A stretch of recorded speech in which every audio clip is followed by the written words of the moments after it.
I can almost feel my seasonal depression fading away. Can you? Hello there, my beautiful book lovers. My name is Kimia, and welcome to my book nook. Today, we're going to look at 5 classics that are just perfect for springtime.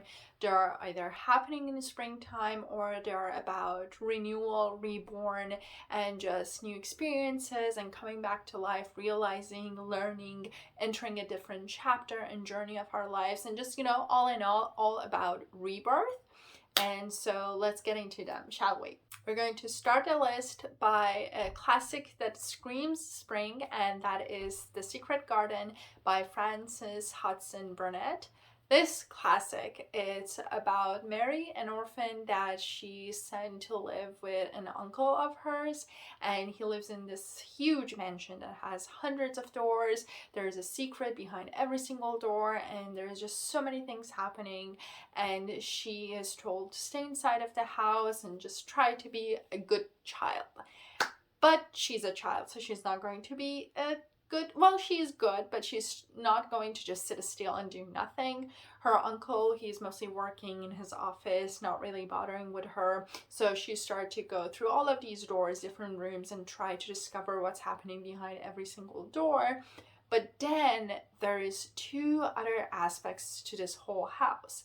One, there's this secret garden that it's locked up, and there's a key that she's looking for, and she's not sure where is it, how she can find it, and she needs the key to open this garden because she really wants to get into. And then second thing is that there's always these crying noises that at nights comes out, and she's not sure where they come from, who's it from, and so she starts to look into that more. So this story, it's really a classic for springtime because again, it's all about a garden. We have a garden, we have all of these flowers, we have all of these nature around us that they're kind of dying, disappearing, and are not in a good shape. But then eventually, with the help of friends, love, friendship, and even like relationship within the family with her and her uncle and everything that is related to that house and the people that are related into that house, how this garden is going to be reborn and come back to life.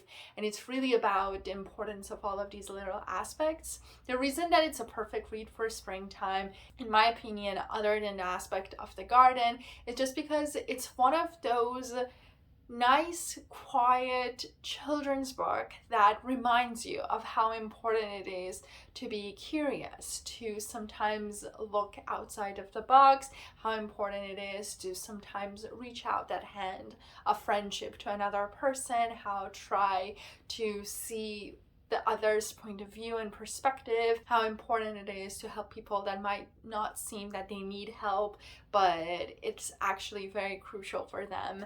And so that's the first one that is just has a sweet spot in my heart, and I think it would be a fun read to start the springtime with. Then we have The Great Gatsby by F. Scott Fitzgerald.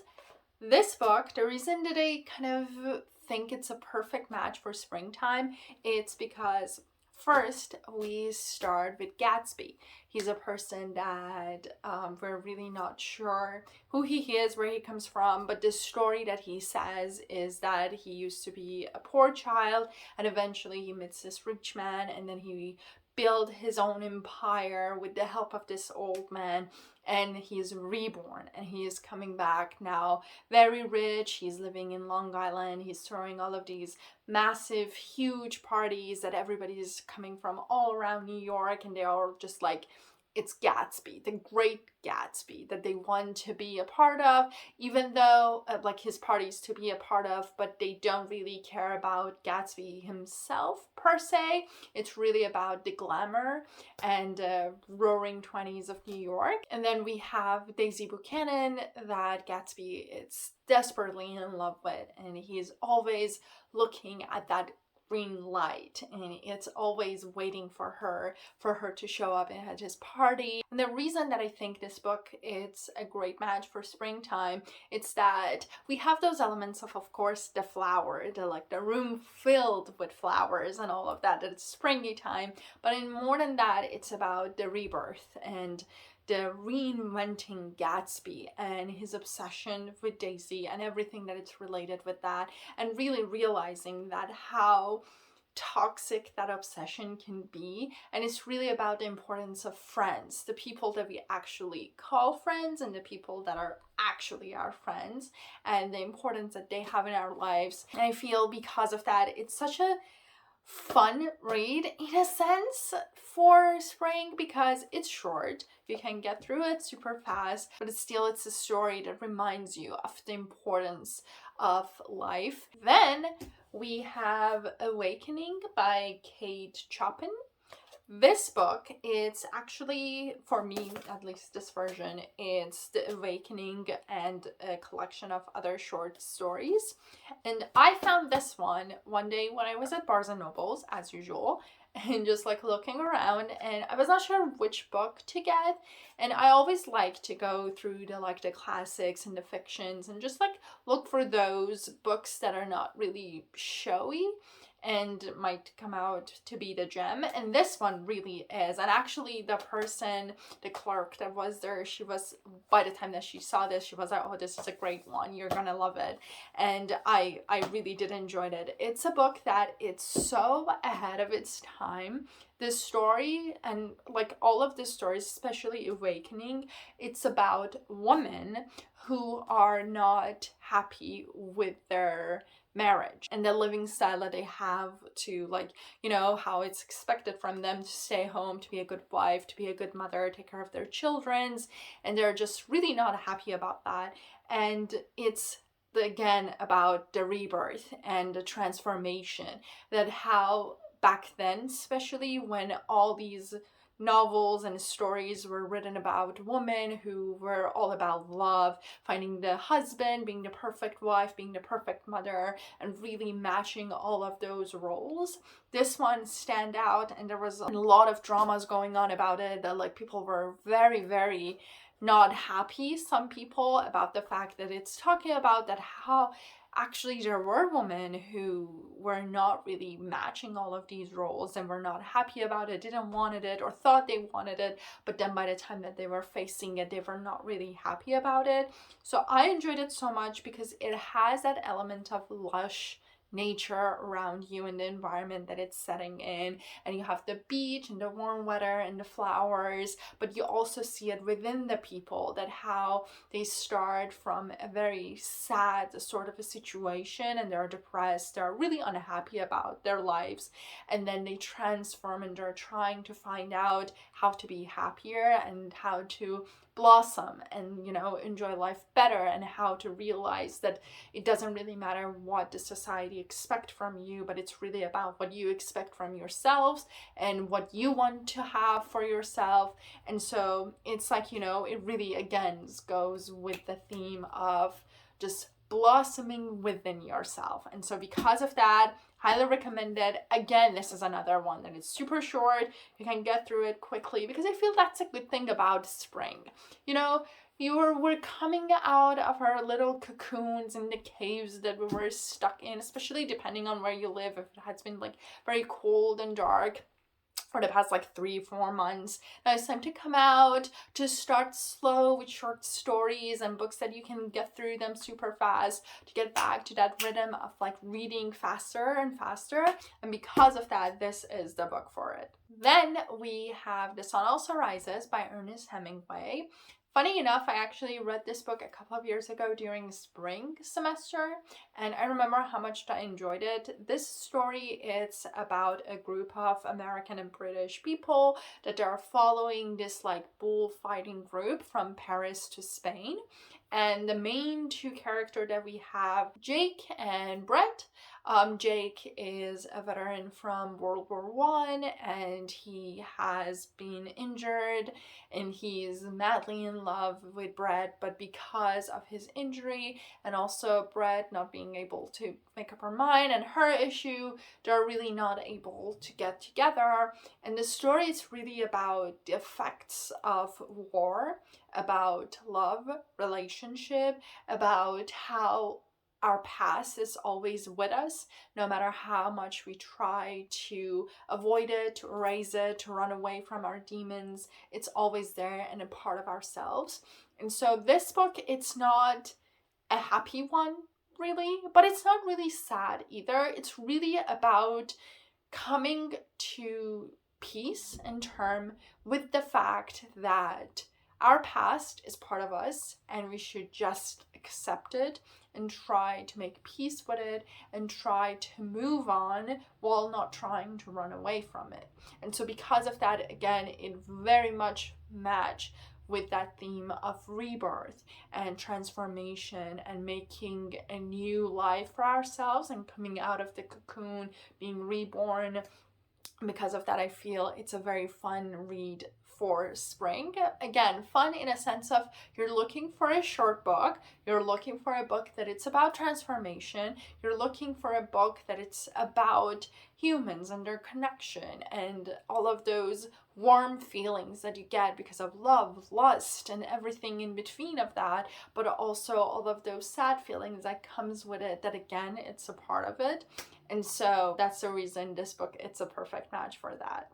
But since I do not want to end the list with a sad note, I'm going to end it with a happy romance, happy ending sort of situation. And that it's Persuasion by Jane Austen. One of my favorite, honestly, this is by far my favorite Jane Austen books. I love Pride and Prejudice. Don't even. I love that book. But Persuasion, it's so dear to me. And it's because I'm pretty sure anybody who has read all of her Jane Austen books will agree that even though all of her books are great and they're all just wonderful and dear to our hearts, when it comes to Persuasion, because this was actually the last piece of work that Jane Austen wrote, so this one is more mature. You can see her at her highest. You can see her just ticking off all of the check boxes. And so because of that, this book is just so dear to me. I love it so much. And please do not watch the new Netflix movie that came out, the adaptation, because I just no.